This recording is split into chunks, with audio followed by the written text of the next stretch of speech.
Les amis, on se retrouve dans le... Où est-ce qu'on est? Voilà, la salle de vie du club. On se retrouve dans la salle de vie du club de la CAM. Ouais, c'est bien ça. Cercle de l'Aviron de Marseille. Je vais les laisser se présenter rapidement. Vous avez vu pas mal d'images, notamment sur l'eau, en dehors de l'eau. Et on va faire un petit peu le point avec notamment Jeanne qui va se présenter rapidement. Je m'appelle Jeanne Roche, je fais de l'aviron depuis 10 ans, j'ai 19 ans, je vais avoir 20 ans. Je m'entraîne du coup, je me suis entraînée pendant 7 ans ici à Marseille dans mon club, j'ai fait mon collège et mon lycée. Et depuis 3 ans, je suis en structure du coup au Pôle France d'aviron de Lyon. Et en sport-études, du coup je suis en études d'ingénieur et voilà. Mon petit palmarès, du coup ça fait 4 ans que je suis en équipe de France. J'ai été vice-championne du monde, 3e au championnat d'Europe en catégorie junior et je suis 5e au championnat du monde en catégorie moins de 23 ans. Parce qu'il y a des catégories du coup au rameur. Donc déjà Ouais, garçons, filles et d'âge, du Ouais. coup au niveau à peu près ça représente quoi? Ça passait à partir de quel âge? Alors du coup junior c'est jusqu'à 18 ans, Et ça commence à? 17. Ah. Mais pour les compétitions internationales. Ok. Enfin, après, non, à 14-15 ans, t'as minime, cadet, junior, machin. Mais non, à l'international, du coup, ça commence en junior. Et après, du coup, tu rentres en senior, donc tu peux faire des compétitions en élite. Ouais. Et sinon, il y a une catégorie pour les jeunes, les moins de 23 ans. Du coup, vous avez à peu près les mêmes catégories, par exemple, que dans le CrossFit élite, et il y a des catégories avec un niveau inférieur qui peuvent représenter, par exemple, le niveau national. Ouais. Ah oui. Mais c'est juste, il y a élite et moins de 23 ans. Donc oui, moi en plus d'être salarié, je pratique aussi l'aviron depuis que j'ai 10 ans également. J'en ai 23 aujourd'hui, donc ça fait 13 ans. C'est déjà trop long. C'est déjà trop long pour moi. Jeanne, c'est quoi tes objectifs dans l'aviron? Alors mes objectifs là cette année, donc à court terme, ce serait déjà d'être première au championnat de France dans ma catégorie moins de 23 ans femmes. On va la supporter. Voilà, c'est bientôt, c'est d'ici 3 semaines là je suis au championnat de France. Ça sera où? Dans le sud-ouest, ça s'appelle Casobon. Et bah du coup je pense que je sortirai la vidéo à ce moment-là. Ok. Et après du coup au championnat du monde, l'année dernière on a été 5e au championnat du monde, donc moins de 23, donc là j'aimerais bien être médaillée. Et à long terme, du coup participer aux Jeux de Los Angeles. Et c'est quand? C'est en 2028. Donc il te reste, ah oui, ça fait un peu plus de 4 ans de prépa, quoi, 5 ans. Ouais, et d'être médaillée du coup avant en élite au championnat du monde et sur les coupes du monde. En individuel et ou en équipe? Alors en gros les sélections en France c'est en individuel. Et ensuite on constitue des bateaux en équipe. Et moi mes titres internationaux je les ai toujours eus en équipe. Donc les Europes c'était à 4. Et là ça fait un moment que je fais un bateau à 2. Et j'ai été appairée du coup 2 années d'affilée avec une rameuse de mon âge qui est de Monaco. C'est imposé ça? Oui, par la Fédé. Ah d'accord. Donc ils vous associent quand vous êtes en équipe, c'est eux qui décident avec qui... Oui, en gros ils prennent le bateau qui va le plus vite quoi. On fait des tests après en fait. Okay. Contre, il y a des régates du coup, j'essaye une fois avec celle-là, une fois avec une autre, après on s'aligne du coup avec un autre, d'autres filles qui font à 2. Et le bateau qui va le plus vite, ils se disent bon on envoie au championnat du monde. Okay. Et du coup, Jeanne, elle me disait, parce que je lui ai posé la question, comment elle a atterri à 9 ans dans l'aviron. Donc en fait, on est à Marseille et en fait, elle me disait qu'à l'école, il y avait des cours de sport avec donc des périodes où vous faisiez de l'aviron et du coup, tu as accroché avec ça et elle avait gagné une petite compétition scolaire. Ouais, voilà, et du coup, ça lui a paru évident. On va quand même faire le point sur ton physique. Donc tu fais 1m77. Elle pèse 70 kg. Elle pèse 70 kg. Donc déjà, ça va un peu rassurer les filles qui à chaque fois me disent je suis trop lourde, etc. Donc vous voyez qu'elle a un profil, elle est très fine. Et elle pèse 70 kg. Donc c'est clairement, voilà, on n'est que sur de la masse musculaire. Ah ouais, vraiment. Je pense qu'elle a des fibres aussi très très fortes de base. Voilà, je pense qu'il y a des choses qui sont innées. Et je pense que c'est pas pour rien que tu as atterri dans l'aviron. Et ensuite, donc, pour que les gens savent, il y a quand même plusieurs catégories. Donc il y a équipe ou individuel sur les bateaux.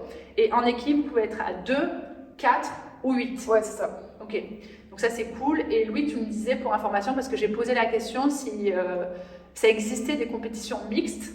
Parce que normalement les garçons sont ensemble et les filles ensemble et toi tu me disais que ça commence éventuellement, il y a une proposition de faire des équipes mixtes. Ouais, en fait au niveau de la Fédération française d'aviron depuis 2 ou 3 ans ils ont supprimé une ou deux catégories unisexes Ok. chez les hommes et chez les femmes qu'ils ont remplacé par du bateau mixte, donc A4 ou A2, mais sur toutes les catégories, donc des plus jeunes jusqu'aux seniors.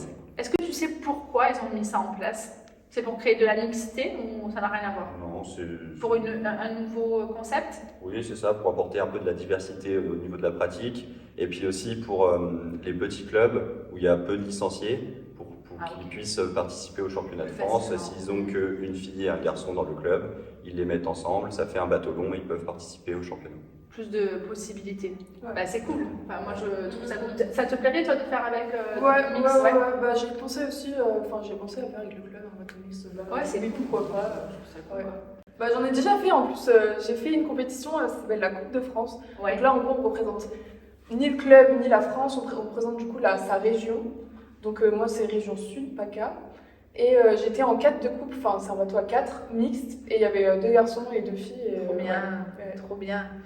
Et du coup, on a un peu discuté au niveau de sa préparation, donc je vous mettrai des images. Donc en termes de préparation physique, donc déjà tu t'entraînes environ, hein, tu m'as dit 20 heures par semaine. Ça doit représenter ça? Ouais, au total, je pense. Ouais. Au total. Ouais. Donc ça veut dire moitié. Un petit peu moins, mais si on fait la moyenne avec les stages et tout ça, parce Ouais. qu'on fait quand même beaucoup de stages, ça doit faire ça. Sur la moyenne. Voilà. D'ailleurs, chose importante, par exemple, parce que évidemment j'ai beaucoup de crossfitters qui me suivent, tu ne t'entraînes pas toute l'année. Si. Est-ce que tu as des périodes complètement creuses? Genre alors, après des grosses échéances peut-être? Ouais. Après les championnats du monde, en gros, on a 2 semaines de vacances. Ok. Et sinon, c'est vraiment tout le temps. Et même à la période de Noël et tout ça. Non, mais vraiment, c'est ça. Période de Noël, tout ça, on sait qu'il y a des sports où ils disent bon, bah, on a une pause. Enfin, il y a des périodes même. Tu vois, ceux qui font de l'athlétisme, ils ont des périodes creuses, etc. Nous, c'est vraiment tous les jours, quoi. En gros, toute l'année, tu t'entraînes. Ouais. Et donc, grosso modo, 2 semaines de repos dans l'année après des grosses échéances. Voilà. Okay. Et en termes de préparation physique, donc du coup, à peu près 70% sur l'eau, 60-70% directement dans l'eau, que ce soit lac ou mer. Ouais. Plus lac. En gros, moi, je fais de l'aviron de rivière, donc là, les formats des compétitions, en gros, c'est un peu comme en natation, donc on a chacun un couloir. Donc il y a 6 couloirs, c'est sur 2 Sur la km. rivière, il y a des couloirs? Ouais. Enfin, en gros, il existe des bassins artificiels. C'est comme en natation en fait, mais fois 10 000 quoi. Parce que c'est 2 km sur je sais pas combien de mètres. Ouais. Et du coup, il y a 6 lignes d'eau de la largeur d'un bateau. Ok. Et tout le monde est aligné, il y a une procédure de départ. C'est une course quoi. Ouais, voilà. Ok. Et en gros, les courses, ça se passe comme ça. Et donc, souvent, on s'entraîne sur des bassins de course où on fait des tours. Ou alors sur des lacs assez plats, parce que vraiment c'est un sport de vitesse quoi. Ouais, et après, il existe aussi, du coup là c'était l'aviron de rivière, il existe l'aviron de mer. Donc à Marseille on en fait un petit peu au club, vu qu'on est sur la mer quand même. Et là en gros, tu joues plus avec les vagues, tu as des bateaux beaucoup plus larges, et tu fais, en gros tes courses c'est pas en ligne, c'est un peu comme en voile, tu as des espèces de bouées qui sont larges, et tu dois faire le tour. Il y a quand même pas mal de choses. Hein. On va essayer de rester dans l'essentiel pour que les gens comprennent, on va dire, la base. Et après, en termes de préparation, tu es souvent donc, sur l'eau, seul, la plupart du temps. Ouais, parce que l'année, en gros, toute l'année, nos qualifications en équipe nationale, c'est individuel. Ouais. Puis il y a des tests du coup, sur l'eau au championnat de France et des tests physiques durant l'hiver, du coup, sur le rameur concept. On va en parler. Et en muscu aussi un petit peu. Ok. Et donc, nous, ce qui nous intéresse, c'est la préparation physique d'un athlète, d'une athlète, là, pour le coup, de haut niveau. Donc, tu fais de la préparation physique avec ton coach et aussi avec Marco, d'accord? Ouais. En gros, tu as 2 coachs. Tu t'entraînes aussi toute seule, la préparation? Alors, en fait, je m'entraîne du coup au Pôle France de Lyon. Sinon, moi, j'ai des coachs du coup qui travaillent pour la Fédé directement. Et donc, eux, c'est plus mes coachs du coup sur l'eau, etc. Et on a un préparateur physique qui est là avec nous à Lyon et qui nous suit en muscu et sur des séances de renfort. Donc, je vais vous mettre la petite préparation qu'ils ont, on va dire, de la fédération qui date d'il y a très longtemps, qui, je pense, peut-être va être à jour, hein, c'est ça, c'est vraiment en train de changer. Je vous montrerai la fiche. Donc, on l'a vu, donc, elle expliquait qu'en gros, elle faisait ses séances de muscu, donc 2 fois par semaine. Ouais. Ça représente 25-30 minutes pure muscu. Ouais. C'est ça. Un circuit fait 25 à 30 minutes. Un circuit fait 25 à 30 minutes. Ah Ils font 3 fois le circuit. Ah, d'accord. Oui. J'avais compris que les 3 séries, les trois tours. les 3 tours Non, non. représentaient 25 minutes. Ok, je me suis trompée. C'est 2 fois 1h30 par semaine. Ok, 2 fois 1h30 de PP et aussi donc le travail sur rameur. C'est ça qui nous intéresse. Ouais.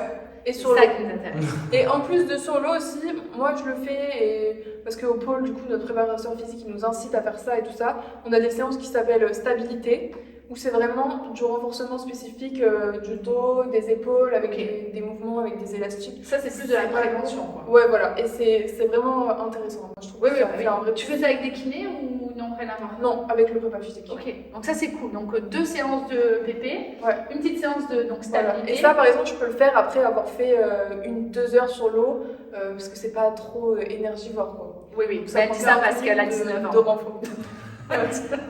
C'est pas fatigant, mais parce que tu as 19 ans. Mais oui, c'est bien. Ouais. Comme ça, on t'apprend ça jeune, c'est cool parce que tu vas emmagasiner beaucoup d'expérience.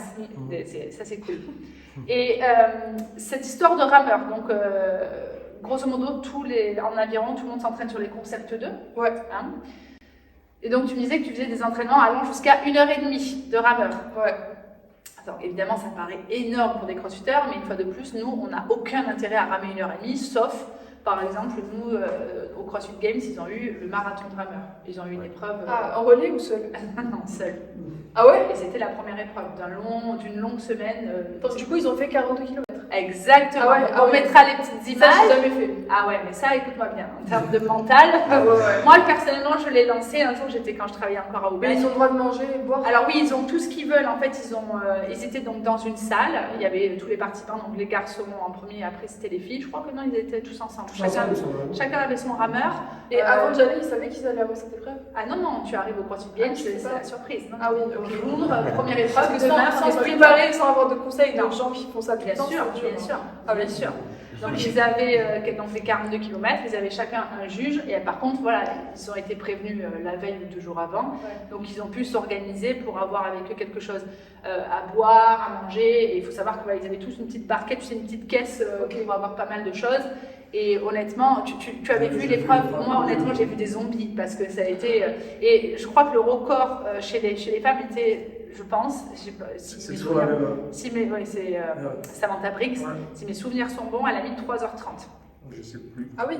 Oui. Elle a vite, elle est forte. Mais oui, mais c'est quand même temps. Moi, par exemple, je fais des entraînements du coup de 20 km d'affilée sur le rameur. C'est vraiment C'est long. C'est long, ouais. Et ça me prend 1h20, enfin 1h, entre 1h20 et 1h30. Quoi. Ça représente comme un semi-marathon de course, c'est quand même un bon niveau. Tu vois, 1h20, on est déjà sur le haut niveau. Et est-ce que tu as le droit, est-ce que tu te permets de mettre la musique par exemple? Oui. Ok. Parce que toi, par exemple, mes écouteurs. au CrossFit Games, c'était interdit.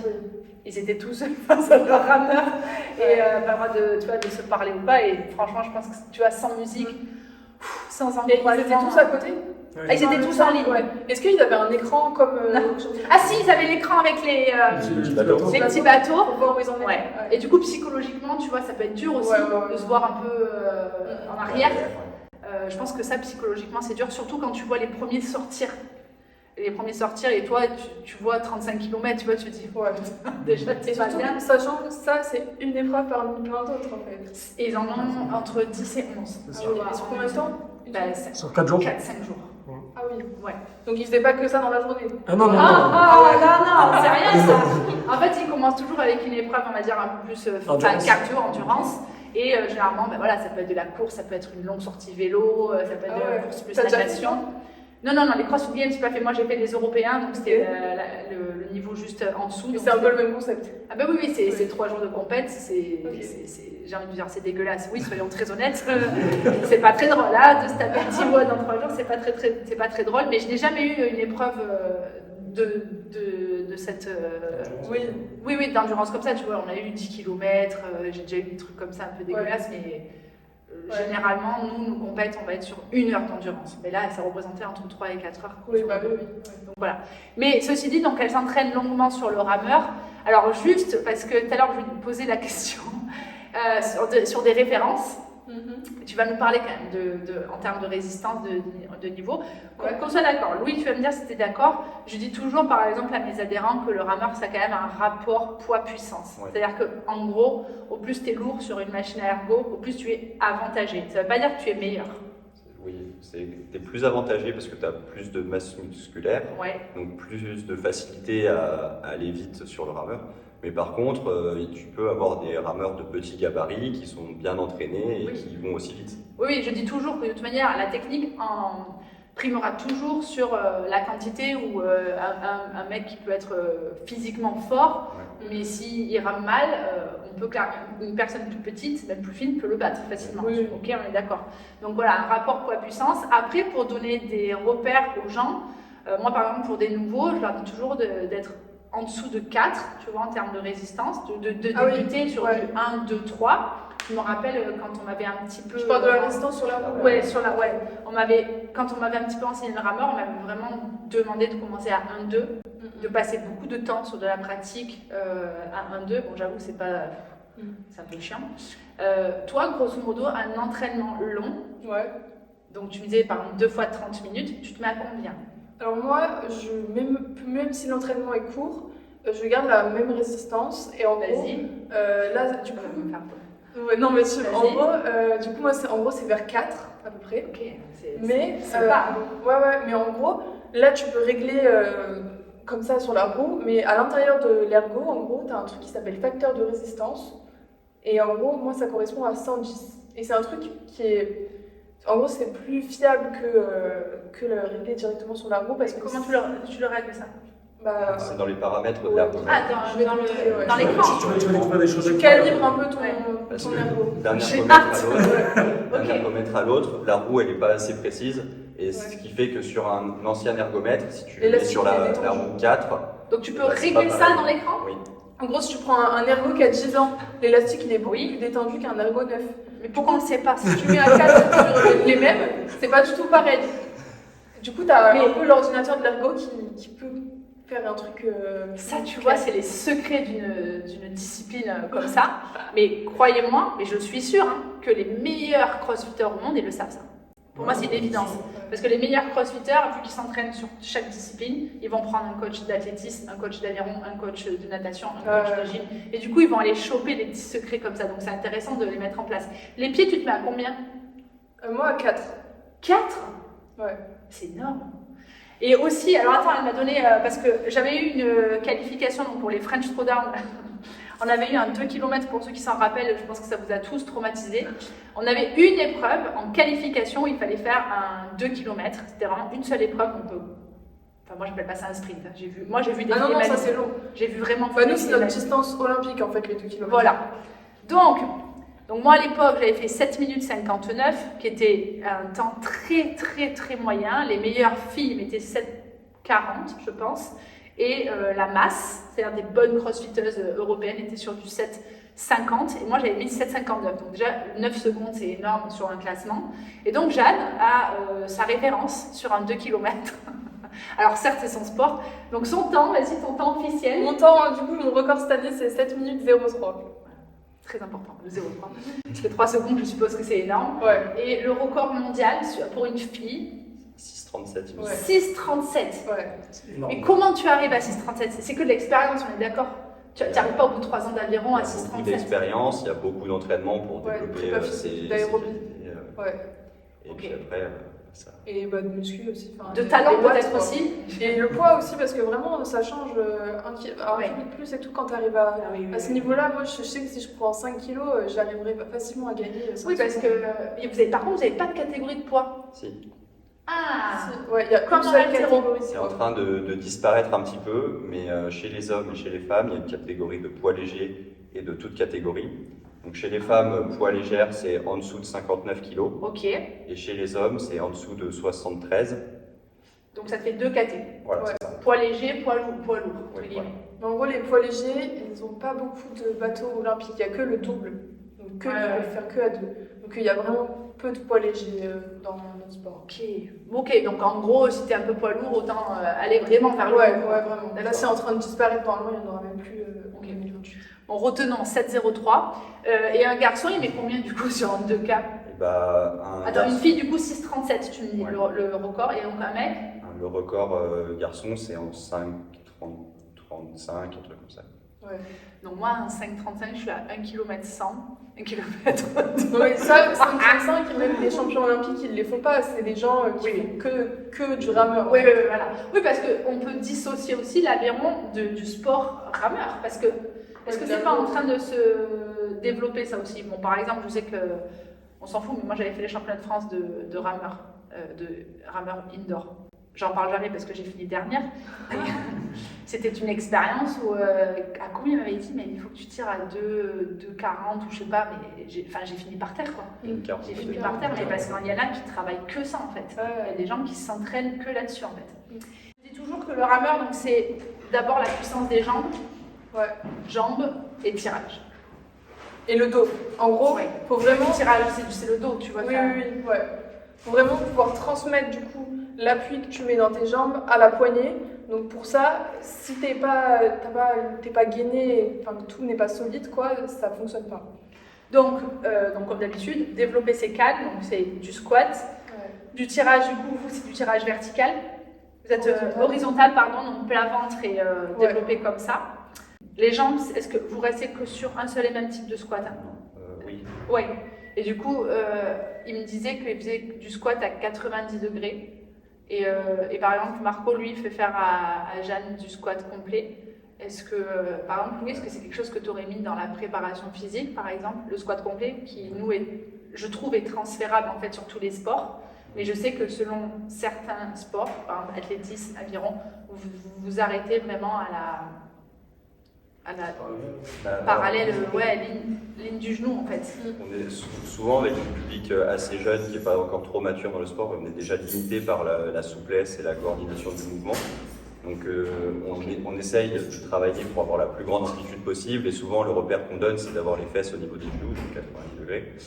Et après, plus ils grandissent, c'est vrai que c'est recommandé de descendre plus bas pour avoir un meilleur recrutement et développer plus de puissance. Parce que quand tu es sur l'aviron, sur le bateau, on est bien d'accord comment quand tu avances tes fesses, tes genoux avancent au-delà de tes orteils. On est sur un squat complet, tu vois ce que je veux dire? Donc moi je pense que il y a un intérêt, et je veux pas aller à l'encontre, tu vois, de professionnels d'aviron. Mais surtout qu'on sait aujourd'hui que sur un coup d'aviron, par exemple, l'importance des jambes, ça représente 70% de la propulsion de jambes représente 70% du coup d'aviron. Et le membre supérieur représente plus que 30%. Donc c'est vraiment important de vraiment développer ce membre inférieur pour pouvoir performer et pouvoir avancer. Non mais après, c'est vrai que ça a toujours été comme ça. Mais ça bouge. Oui, mais vraiment, je pense que c'est vraiment en train de bouger. Et moi j'ai déjà posé la question du squat complet. À qui? À des préparateurs et à mes coachs du coup à Lyon. Et non mais c'est vrai. Et alors, qu'est-ce que ça la a dit? réponse a été, c'est vrai parce qu'en gros notre bateau il a déjà une vitesse initiale quand on va le récupérer au coup. Enfin, à chaque coup en gros on le lance, on entretient la glisse. Et donc c'est vrai que les premiers centimètres vraiment tu cales ta rame dans l'eau mais elle part un peu toute seule. Je sais pas comment te dire. Et du coup le moment où tu es vraiment en appui et le pic de force, parce que du coup on le voit même sur le rameur ça fait comme ça la courbe. Le pic de force il est vraiment au milieu et c'est pour ça qu'on ferait du squat complet. Ok. Du squat, du demi-squat. Oui, parce que tu me dis le pic de force est sur le milieu. Et c'est ça en fait. Nous, c'est en fait quand on travaille, des fois, tu sais, on va tout en bas en squat. Je veux dire, on va travailler par exemple l'excentrique. Des fois, on va s'arrêter au milieu, puis on va repartir. Mais le pic de force, il est toujours au milieu. C'est logique en fait. Mais c'est là où en plus, par contre, c'est le plus dur. Mais c'est intéressant d'écouter ce qu'ils disent, tu vois, pourquoi ils l'utilisent comme ça. Moi, je pense que le fait d'utiliser le squat complet, ça utilise toute ta mobilité articulaire aussi, cheville, genou, hanche, et ça peut te permettre d'engendrer plus de force. Mais bon, voilà, c'est encore... cette histoire de squat, il y aura, je pense, un débat toute la vie, sur tous les sports, à faire, à ne pas faire, et je pense qu'il y a du bon et du moins bon dans tout, donc ça ne t'arrange pas. Et donc après, beaucoup d'aérobie, c'est-à-dire beaucoup de temps sur le rameur quand même à développer. Après, tu me disais qu'en préparation, des fois, tu mettais le masque en début de... Ouais, en gros, on met un masque qui mesure notre VO2 et en gros, on a un test palier, en fait, ça s'appelle, où à chaque fois, on augmente du coup le nombre de watts à fournir pendant 3 minutes et ensuite, on te fait une prise lactate pour voir où t'es emmené, tu refais un truc jusqu'à ce que tu exploses, quoi.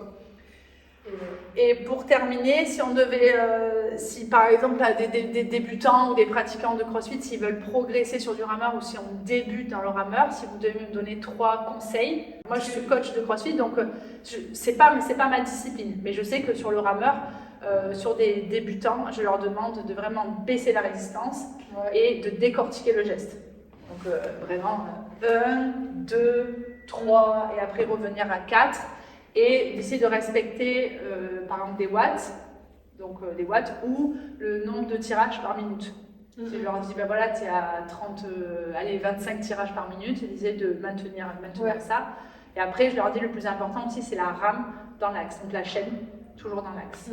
Donc si vous, je vous pose la question, vous avez des débutants, mettez-vous à leur place. 3 conseils, qu'est-ce qu'on peut dire?